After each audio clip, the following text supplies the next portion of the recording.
Almas queridas que nos fazem enfrentar essa rodovia e algumas já há mais tempo no nosso coração, e o desejo nosso que Jesus nos permita fazer muitas outras, né? É o nosso desejo. E que nesta noite, nessa conversa que vamos ter, possivelmente até meia-noite, né, Gisele? Adoro. A gente consiga trocar amplexos favoráveis em matemática tão importante quanto essa. É um projeto solicitado pela nossa Lúcia como uma necessidade de todos nós, obviamente. A inspiração nos sugeriu fazê-lo em 3 partes. Nós trouxemos aqui a nossa querida doutora Adriane Bacarin mês passado. Hoje faremos o meio de campo para que depois, setembro, Come September, né? Um filme famoso, Quando Setembro Vier, o doutor Wagner Basségio conclua para nós, enfatizando o casamento na visão espírita, né? Será a temática que ele vai trabalhar no mês que vem. Vocês viram a mensagem introdutória. Obviamente que a criatura, quando está nessa contingência de reclamar da existência, porque ela está jogando todas as suas fichas no aspecto materialista. Ela não viu que belos dentes tem esse cão. Não viu. Só o esteta é que enxerga essa coisa. Quando a gente não sabe o significado da existência física, dá nessas coisas. A gente joga as fichas na personalidade que vai ficar. Vocês estão olhando para o Vanim pela última vez. A personalidade desaparece para sempre, mas o espírito que está aqui retorna muito melhor. Sem sombra de dúvida. Se souber não reclamar do que a existência nos propõe. Porque a gente descobre e a gente vê, poxa vida, estou jogando pela janela uma experiência extraordinária. Amor e casamento, meus queridos, trata-se da consolidação dos vínculos do amor natural. E guardem essa palavrinha para aqueles que atravessamos o umbral de uma casa espírita, porque não estamos satisfeitos com o que estamos vendo em nós. Em nós. Nós não temos que nos interessar pela vida dos outros. Também, quando possível, interferir no processo para melhorar a situação. Mas nós temos que primeiro mudar o nosso mundo interior. Esta palavra responsabilidade está diretamente proporcional ao nível de conhecimento que temos. Então, agora a escola iniciática abriu suas portas. É dito de bom tom para todo mundo. Quem quiser vir, coxo, cego, aleijado, chamamos todo mundo. Essa é a metáfora evangélica. Porque aqueles que se acham eleitos, esses não querem vir. Tem problema. É um direito que a criatura tem. Mas o Evangelho chama todo mundo, não discrimina ninguém. Inclui quem quiser vir. Jesus diz, aquele que quiser, né? E o tempo está passando. Então, é a consolidação dos vínculos do amor natural e responsável para a construção da família, que a família é a célula básica da sociedade. Quando a família começa a fazer água, a sociedade fracassa. Isso é muito importante. Lei de amor desconsiderada, nós vamos fazer agora um caminho ascensional. A mais poderosa expressão do sentimento, o grande lutador contra o egoísmo, o santuário que jamais poderá ser desconsiderado impunemente, coisa muito séria, virtude que mantém o matrimônio, interessa? Interessa? Considerações finais. Por isso que eu digo que nós vamos até meia-noite. O centro da nossa exposição está fundamentada nesta obra magistral, pequenininha, aparente assim, né? Meia desprotegida, mas o conteúdo dela é fantástico. É da benfeitora Joana de Ângeles, que é um anjo querido que nos adotou há muitos anos. Nos deu uma oportunidade nova, porque nós somos um dos filhos mais rebeldes que ela tem por aí, né? 10 anos de observação para ver se nós tínhamos emendado. 10 anos um companheiro espiritual ficou nos observando, para que depois eu pudesse trabalhar o texto dela. Ela fez isso até com o médium Divaldo Franco. Imagine conosco. Ela fez isso até com o Divaldo. Garimpo de Amor ela publicou em 2003. Nós vamos centralizar aqui na lição que trata do amor e casamento deste livro aqui, a nossa inspiração. Gênese, o início da proposição reflexiva argamassada em obras fundamentais da ciência do infinito. O Espiritismo, além de ser conhecido também como a psicologia profunda, é a ciência do infinito. Encarnações e mais encarnações daqui para frente, nós que estamos vinculados ao Consolador, vamos travar contato com essa ciência que vem ao nosso encontro quando nós estamos sempre buscando cada vez mais, né? E ciência do infinito, o Consolador ficará conosco para sempre. Não tem como fugir. Agora que chegamos ao telhado do conhecimento, seríamos loucos se retornássemos, se abandonássemos o nosso posto de conquista. Não dá mais. Agora é para frente, é para o alto. Deixa eu dar uma ajustadinha aqui. Vamos ver se melhora isto. Uma vez que os espíritos simpáticos são induzidos a unir-se, como é que entre os encarnados, nós aqui, frequentemente só de um lado há afeição, e que o mais sincero amor se vê acolhido com indiferença e até com repulsão? Como é, além disso, que a mais viva afeição de dois seres pode mudar-se antipatia e mesmo em ódio, quando não acaba em boletim de ocorrência? Sinceramente, é de espantar, né? Porque às vezes o indivíduo dorme com a fada e amanhece com a bruxa e vice-versa. Uma coisa muito séria, né? O que está acontecendo? Vejam que esta proposta está no Livro dos Espíritos, e lá se vão 157 anos. O codificador, o Sr. Allan Kardec, era um cara que não tinha nenhuma faculdade ostensiva clara, como nós tão necessitados, né? Mas ele tinha a maior de todas, era a intuição. E ele propunha questões, embora tudo indica que ele soubesse as respostas, porque se tratava de um espírito eminente pertencente à falange do espírito de verdade e que coube a ele encarnar-se. Então, a parte mais difícil da tarefa, né? Coube a ele encarnar-se. E os benfeitores respondem a ele, aqueles que estão do lado de lá, na outra dimensão. Aí disse assim: não compreendes então que isso constitui uma punição? Não gostamos dessa palavra, mas ela está dentro do contexto e tinha que ser assim mesmo. Nós sempre trocamos ela porque Deus não pune, mas Deus reeduca, né? Reeduca. O Dr. Issam Itiba escreve um livro, Quem Ama Educa. Eu colocaria reeduca, né? Porque ele trabalha numa perspectiva materialista, de uma única existência, né? Nós trabalhamos o espírito evoluindo.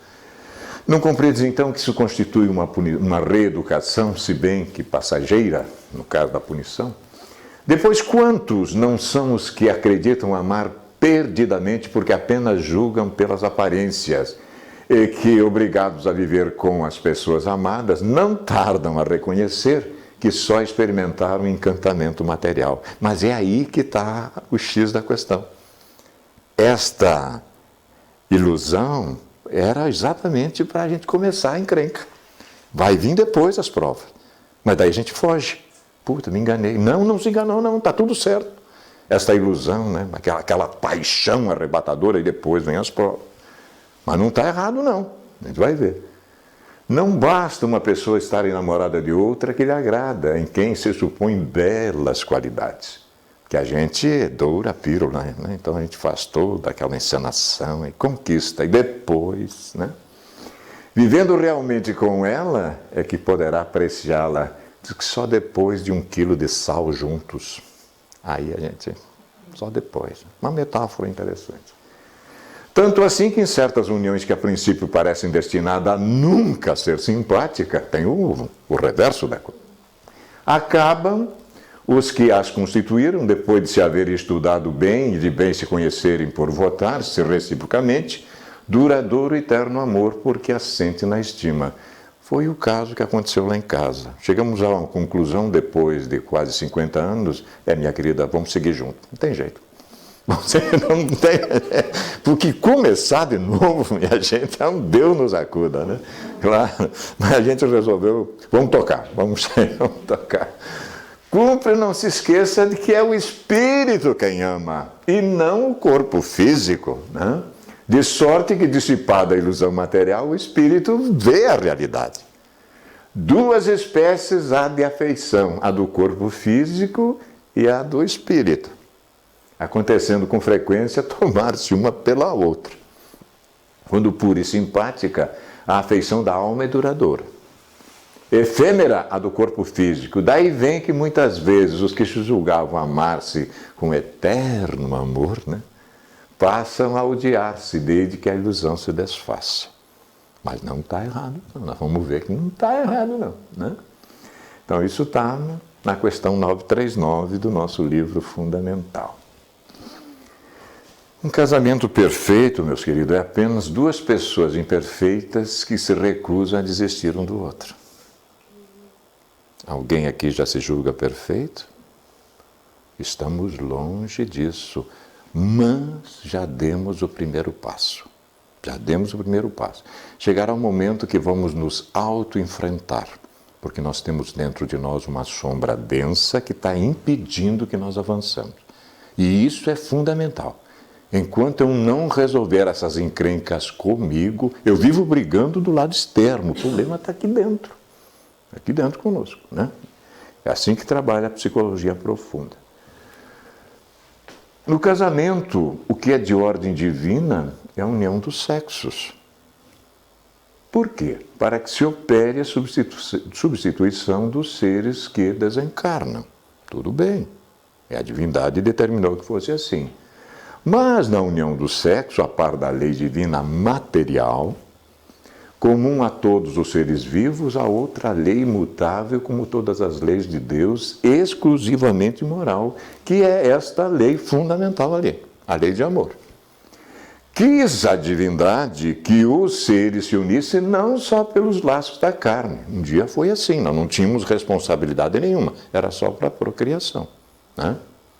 Mas também pelos da alma, a fim de que a afeição mútua dos esposos se lhes transmitisse aos filhos e que fossem dois, e não um somente a amá-los, a cuidar deles e a fazê-los progredir. Nas condições ordinárias do casamento, a lei de amor é tida em consideração? Uma proposta, uma pergunta, né? Deus, o homem e a mulher. Vamos ver o que dizem os benfeitores. De modo nenhum. Isso dói para a gente, é uma constatação. Dói para a gente, né? Vamos ver por quê. Não se leva em conta a afeição de dois seres que, por sentimentos recíprocos, se atraem um para o outro, visto que, as mais das vezes, essa afeição é rompida. Quer dizer, esse negócio vem de longe já. São 157 anos esse texto aí. Aliás, esse aqui está, inclusive, no Evangelho. 150 anos. Né? O de que se cogita não é da satisfação do coração, e sim do orgulho, da vaidade, da cupidez, numa palavra, de todos os interesses materiais. Como é que pode aquele Adonis com aquela tribufu? As pessoas julgam, né? Quando tudo vai pelo melhor consoante, esses interesses dizem que o casamento é de conveniência. E quando as bolsas estão bem aquinhoadas, diz que os esposos igualmente o são e muito felizes hão de ser. Nem sempre é assim. Nem sempre é assim. Né? A experiência está demonstrando que não é. De repente, o encantamento acaba. Isso é só uma introduçãozinha que nós estamos fazendo, depois nós vamos entrar. Né? Agora nós vamos ver a atualização no espaço e no tempo dessa gênese, dessa proposição reflexiva, argamassada em obras que desdobram a religião racional. A benfeitora Joana de Andes chama o Espiritismo de religião racional, psicológica, que é o Espiritismo. Viana de Carvalho é um benfeitor militar, meu superior, meu superior, e ele realmente não doura muita pílula, não. Ele manda umas mensagens para a gente, que essa aqui está no livro Atualidade do Pensamento Espírita. O casamento, diz ele, no entanto, não é apenas um vínculo legal. Porém, é a forma constitucional de responsabilizar os parceiros pela união, aproximando-o mais e honrando a prole através do amor que deve prevalecer em qualquer situação como normativa da vida digna. Aí nasceu, então, para responsabilizar a nós outros, a lei civil. Porque senão, não tinha jeito, né? A gente soltava mesmo, irresponsável. Ia andando por aí satisfazendo-se plenamente e a responsabilidade nenhuma. Então aí nasce a lei civil, ainda precisamos disso. Chegará o dia, meus irmãos, que nós não precisaremos mais. Já estamos a caminho disso. Às vezes eu me pergunto, polícia por quê? Eu já cumpro as leis, a coisa já me incomoda. Já não preciso mais alguém de dizer para mim o que eu devo fazer. Eu já sei, está na minha consciência, né? Mas ainda a sociedade não chegou a esse nível de responsabilidade.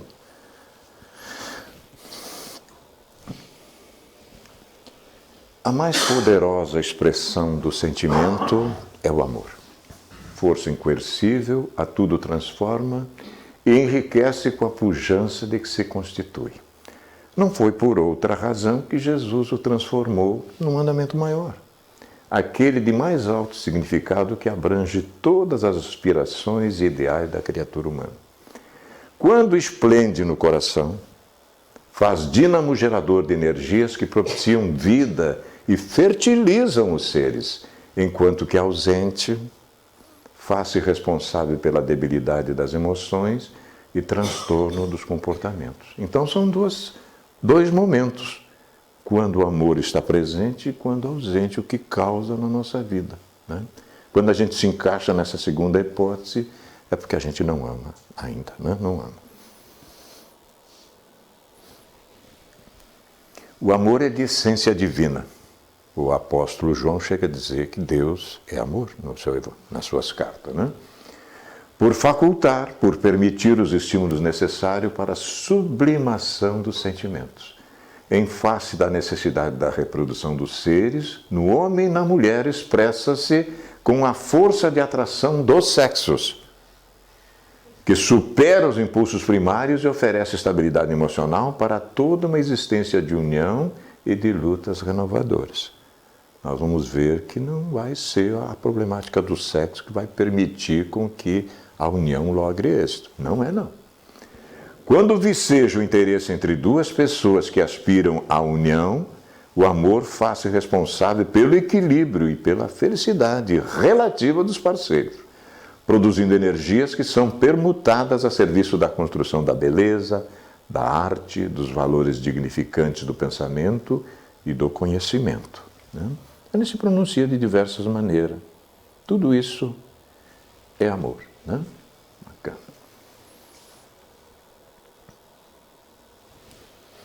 À medida, porém, que os impulsos diminuem de intensidade e os conflitos do relacionamento se estabelecem, o que é natural, desvitaliza-se e não raro consome-se. Cabe, então, a cada parceiro observar os desvios pelos quais se vem conduzindo e o comportamento que se tem aplicado, exigindo sempre mais do outro, ao invés de avançar no rumo do seu entendimento. Em favor da perfeita identificação, cabe-lhe não impor o que não pode oferecer.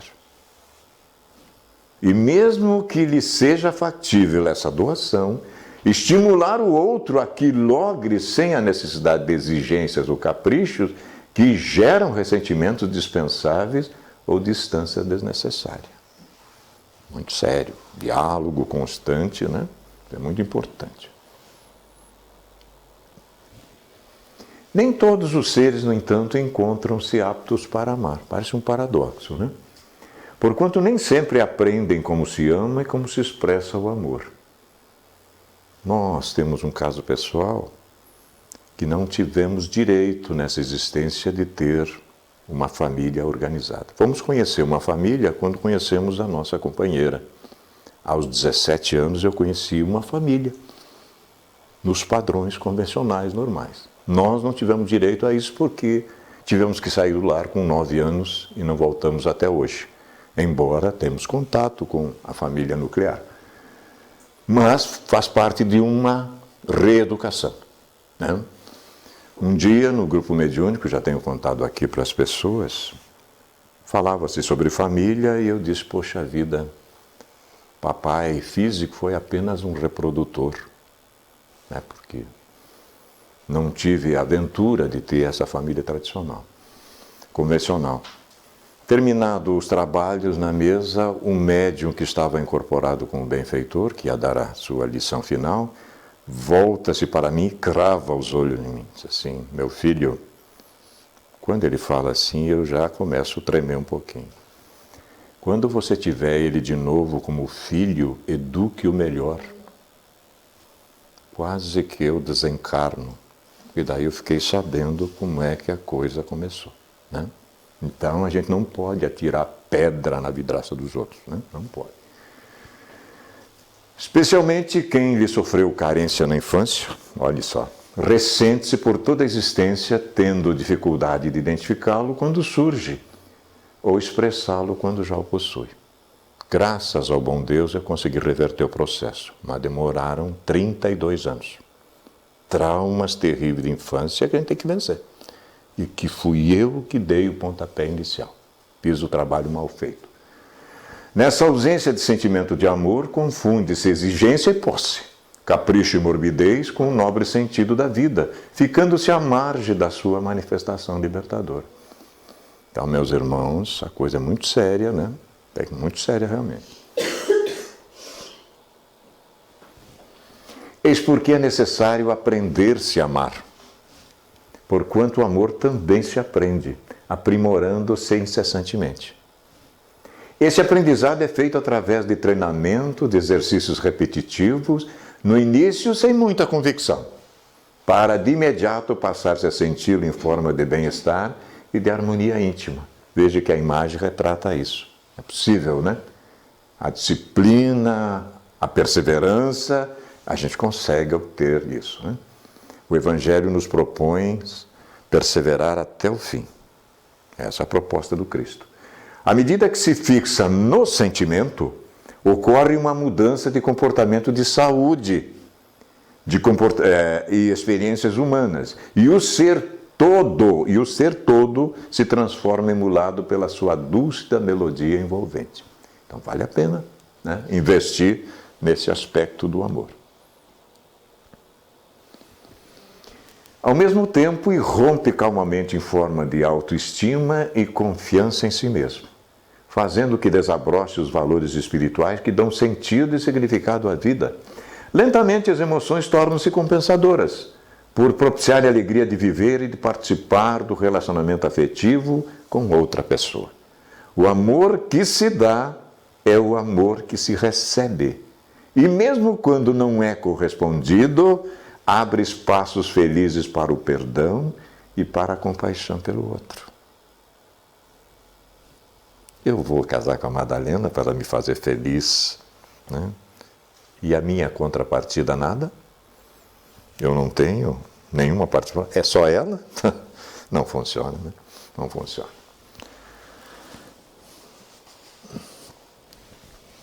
Certamente o relacionamento amoroso no casamento não transcorrerá sempre sem incidentes ou dificuldades que são perfeitamente compreensíveis. No entanto, para que sejam ultrapassados esses impedimentos, a lealdade e o companheirismo, olha, começa a tomar forma, tornam-se essenciais. Seja fiel ao compromisso, porque senão não tem jeito. Assumiu, mantenha a palavra. Às vezes eu me engasgo, mas não, eu assumiu. Vamos mantê-lo. Sem a submissão que humilha, através dos mecanismos das imposições e chantagem emocionais, o amor dialoga sem agressividade. Olha aí, ó. Olha o nível de conversa. Discute sem acrimônia, discorda sem ressentimento, esclarece os conflitos e preenche os espaços vazios, os afastamentos. Muito interessante. Dá para a gente ter uma ideia do que é esse amor real, né? Quando um dos cônjuges silencia ante a injustiça, inevitavelmente passa a acumular mágoa. E a confiança cede lugar à suspeição, que derrapa em desrespeito e desconsideração. Acaba, às vezes, nas vias de fato. Falava o Marquinho na viagem que nós estamos passando um problema de família muito sério que uma sobrinha nossa. O casamento dela fez água, infelizmente não há mais jeito. E a mãe do marido dela, claro, tomou o partido do filho. Criou o filho que nem um bibelô e queria que ela também fizesse a mesma coisa e ela não topou o jogo. Só que essa semana chegaram as vias de fato. A mãe a agrediu de uma maneira terrível e ela agrediu a sogra fisicamente. Uma advogada. Então, coisa muito séria, às vezes chega a esse nível. A gente baixa, né? E depois a gente vai se arrepender pelo resto da vida. O amor, por isso mesmo, é generoso, compreensivo, mas verdadeiro. Compartilhando de todas as ocorrências, não anui com o erro para agradar. Nem se escusa de cooperar em razão da presença de qualquer distúrbio. Sempre estimula a desculpa e a generosidade, trabalhando, no entanto, pela compreensão e pela harmonia que devem viger no relacionamento afetivo. Senão, não há empresa que avance, né, de jeito nenhum. Aqui. Quantos de nós, esse é um conceito do benfeitor Emmanuel, no livro Chico Xavier Pede Licença, ele diz assim: quantos de nós carregamos pesados grilhões de culpas adquiridas em existências passadas? Quem de nós pode atirar pedra em quem? Depois que eu descobri o que Jesus disse, aquele que ainda não frequentou a casa dela pela portinha dos fundos, pode atirar a primeira pedra. Meu Deus, foi um desespero. Foi um desespero. Até hoje tem um monte de pedra lá em Israel, ninguém sabe o que é aquilo lá, né? Quantos compromissos teremos relegado para trás, reclamando-nos atenção e reparação? Alguém pode dizer? Entretanto, quando colocado uns à frente dos outros nos bastidores caseiros da terra, por impositivo da reencarnação, não tem jeito, nós não conseguimos fugir disso. Comumente fugimos de solucionar os problemas, de ressarcir débitos, equívocos que nós mesmos criamos. Ah, não brinco mais, vou embora. Está fugindo da sua responsabilidade, você vai repetir de novo. Com um agravamento maior ainda da coisa. Porque estava programado para você ajustar essa situação.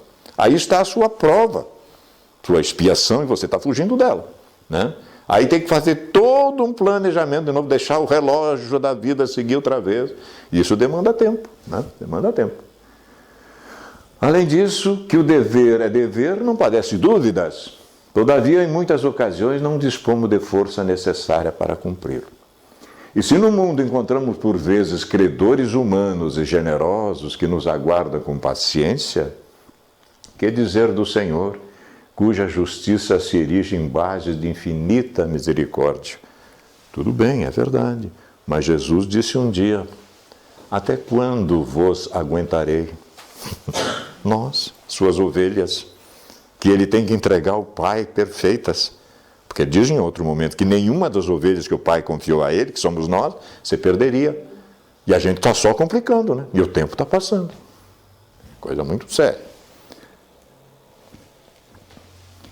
Davi Reuben, pensador, diz que o casamento é como uma longa viagem, um pequeno barco a remo.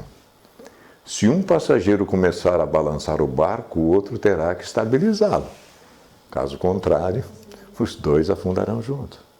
Será que é verdade? É bom repensar nisso. O amor é o grande lutador contra o egoísmo, por fomentar a solidariedade e o bem geral. Um relacionamento de amor é uma admirável experiência de aprendizagem constante, em cujo período de vigência apresenta angulações sempre novas e desafiadoras.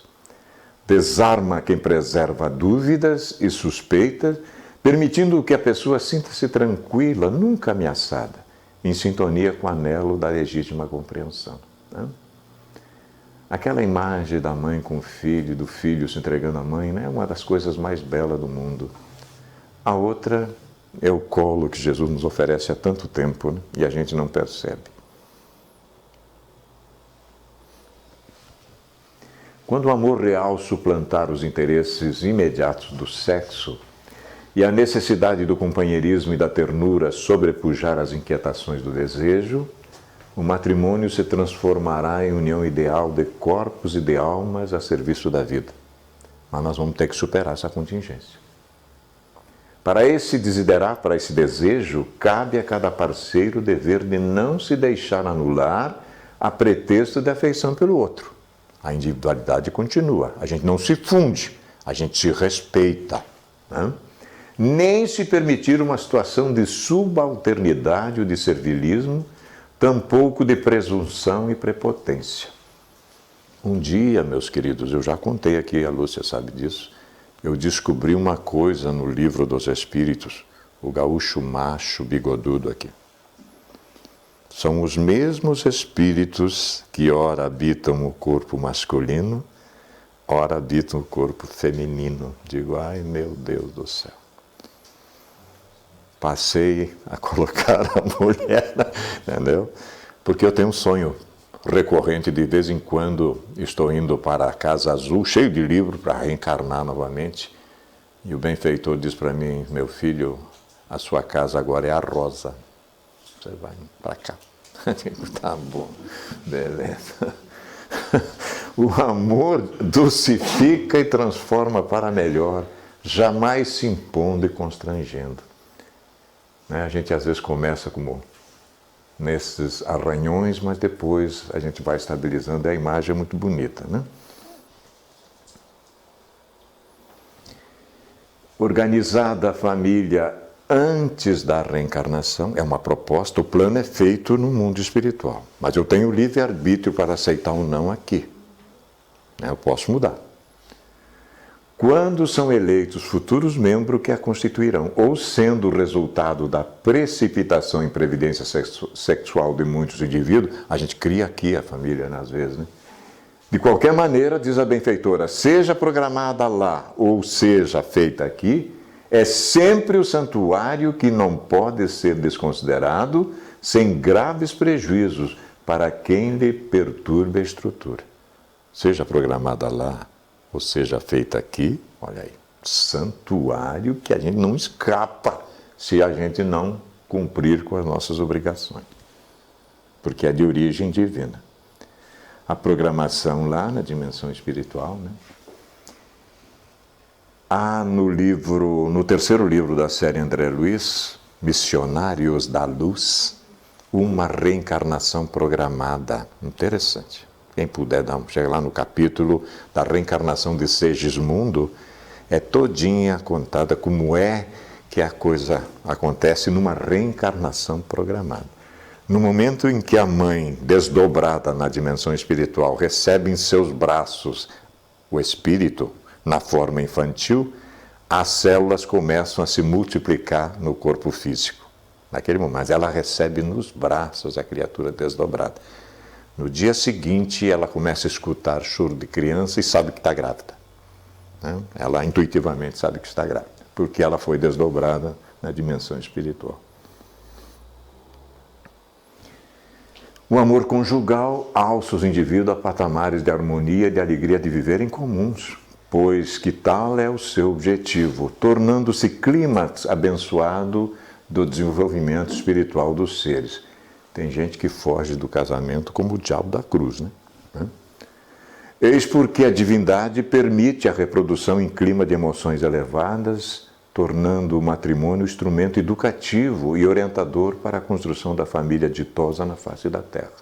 Superado o primarismo da poligamia através do sentimento de amor, que exige fidelidade e respeito recíprocos, tanto daqui para lá como de lá para cá, né? Estabelecem-se os parâmetros de uma sociedade digna, como consequência natural de uma união de parceiro em elevado clima de compreensão e honradez. Esse é o capítulo 3, então, do livro que nós tiramos para trabalhar isso, né? Quando a família realmente está em equilíbrio, a sociedade também está no mesmo patamar. Considerações finais. Aqui nós vamos contar a história, então, da primeira vez que travamos contato com essa mensagem do benfeitor, quase perdemos os cabelos na realidade.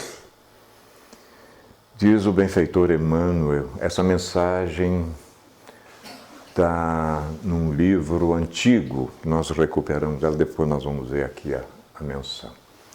Um tipo de auxílio raramente lembrado, o respeito que devemos uns aos outros na vida particular. Caro é o preço que pagamos pelas lesões afetivas que provocamos nos outros. Nas ocorrências da Terra de hoje, quando se escreve e se fala tanto em torno do amor livre e de sexo liberado, muitos poucos são os companheiros encarnados que meditam nas consequências amargas dos votos não cumpridos. Dói, porque depois vem, né? Como nós vamos continuar, somos o mesmo espírito, nós trazemos essas encrencas de novo para ajustar. E agora ele diz o seguinte: se habitas um corpo masculino, para os cavalheiros agora, né? Conforme as tarefas que te foram assinaladas, se encontraste essa ou aquela irmã que se te afinou com o modo de ser, que o coração bateu assim, quando eu a enxerguei, foi dela também, ela sabia que a encrenca estava chegando, obviamente, né? Não lhe desarticule os sentimentos, a pretexto de amá-la, se não estás em condição de cumprir a própria palavra, no que tange a promessas de amor. Me lembro que um dia o Roberto gravou, eu te darei o céu, meu bem, e o meu amor também. Cuidado com essas colocações. O cara promete, né? E se moras presentemente num corpo feminino, agora para as damas, para o desempenho de atividades determinadas, mãe, o máximo possível, né? Se surpreendeste este ou aquele irmão que se harmonizou com as tuas preferências, não lhes perturbe a sensibilidade sob a desculpa de desejar-lhe a proteção. Agora está meio contrário, né? Agora está oposto, porque essa mensagem é antiga, né? Caso não esteja na posição de quem desfruta a possibilidade de honorificar os próprios compromissos. Então, ele dá uma passagem para os dois polos, né? Mas ele continua. Não comeces um romance de carinho a dois quando não possas e nem queiras manter-lhe a continuidade. O amor, sem dúvida, é lei da vida, mas não nos será lícito esquecer os suicídios e homicídios, os abortos e crimes na sombra, as retaliações e as injúrias que dilapidam ou arrasam a existência das vítimas espolhadas do afeto que lhes nutria as forças, cujas lágrimas e aflições clamam perante a divina justiça. Porque ninguém no mundo, prestemos atenção, ninguém no mundo pode medir a resistência de um coração quando abandonado por outro, e nem sabe a qualidade das reações que virão daqueles que enlouqueceram na dor da afeição incompreendida, quando isso acontece por nossa causa. Eu digo, meu Deus do céu, e eu estou enquadrado ali até o pescoço. Hoje está melhor já, mas estava ali, né? Estava ali. Estou falando de mim. Certamente que muitos desses delitos não estão catalogados nos estatutos da sociedade humana. É verdade. Entretanto, não passam despercebidos nas leis de Deus que nos exigem, quando na condição de responsáveis, o resgate justo. Por quê? Porque a lei de Deus está íncita na nossa consciência. Por isso que não escapa nada. Jesus diz assim, meu filho, nada ficará oculto. E é verdade. Eu tenho muitas coisas ainda para vos dizer, mas por ora vocês não podem suportar. Digo, agora eu estou entendendo. Agora está entendendo, né? Precisou vir o Consolador 18 séculos depois para nos esclarecer. Tangendo esse assunto, lembramos-nos automaticamente de Jesus perante a multidão e a mulher sofredora quando afirmou o peremptório. Então já contei a história aqui, né? Quem dentre vós estiver sem sentimento de culpa, atire sobre ela a primeira pedra. Isso é que está no Evangelho, porque senão a coisa ia ficar muito séria. Mas a história foi bem diferente. Foi outra coisa que Jesus falou, obviamente. Todos nós, os espíritos vinculados à evolução da Terra, e agora, meus irmãos? Todos nós, o benfeitor está dizendo, inclusive ele, e é verdade, ele também. Ele teve problema sério com isso, né? Estamos altamente compromissados em matéria de amor e sexo. E em matéria de amor e sexo irresponsável, não podemos estranhar os estudos respeitáveis nesse sentido, porque um dia todos seremos chamados a examinar semelhantes realidades, especialmente as que se relacionem conosco, que podem efetivamente ser muito amargas, mas que devem ser ditas. Vejam só que ele publicou isso, o livro São Momentos de Ouro, em 1977. Né? 1977. Nós estávamos saindo da escola militar nessa época. Em verdade, o que mantém o matrimônio, meus irmãos, não é o prazer sexual. Sempre fugidio. O que Jesus diz para nós é o seguinte: se tu beberes da água que eu te der, lembra? Nunca mais terás sede. Mas do poço de Jacó nós vamos continuar bebendo, que não vai adiantar. E assim também é essa parte aqui, né? Da parte sexual. Mesmo quando inspirado pelo amor, né? Mas a amizade que responde pelo intercâmbio emocional, através do diálogo, do interesse nas realizações do outro, isso é muito importante. Eu tenho perguntado à companheira, tu melhor hoje? Todos os dias. Ela sempre faz assim, dá uma força. Mas eu não deixo de passar por ela, né? Fazer um carinho, dizer que o bolo dela está cada dia melhor. Não, né? 40 anos fazendo o meu prato de comida e um dia eu acordei e digo, meu Deus, ela vai para os altas esferas, ela cumpriu na íntegra o programa reencarnatório. Eu já não posso dizer o mesmo, porque a gente acorda e vê como é que é a coisa. E ela não precisa nem ser espírita. Eu tenho que passar por isso. Tenho que passar por isso, né? Mas a amizade que responde pelo intercâmbio emocional através do diálogo, do interesse nas realizações do outro, na convivência compensadora, na alegria de sentir-se útil e estimado. Pequenos gestos, meus queridos. Não esquecer aquelas datas fundamentais, né? Não precisa esperar a data em si, né? Obviamente. O matrimônio, portanto, à luz da psicologia profunda, continua sendo um rumo de segurança para os indivíduos que, às vezes imaturos, não se dão conta da gravidade do cometimento, mas que desperta sob o estímulo do amor, construindo segurança e harmonia íntima. Parece que vai dar tudo errado e dá certo. O indivíduo é imaturo, mas de repente a coisa toma uma forma diferente, né? Então, é o que a benfeitora diz isso também no livro Elucidações Psicológicas. Anton Tchekhov, também um pensador russo, diz que um casamento feliz pode existir apenas entre um marido surdo e uma mulher cega. Interessante. Será? Mas que é bom meditar. Né? Poderia ser outras coisas, mas eu acho que, né? É bom. Mas é uma forma interessante, né? Alguém lembra onde aconteceu esse fato?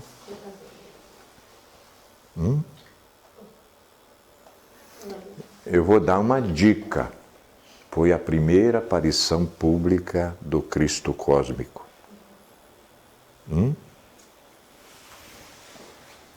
Estão vendo ali pipas, não lembra vinho, essas coisas? Isso aí, Jesus foi convidado por ser parente do noivo numa festividade que no Evangelho está como Bodas de Caná.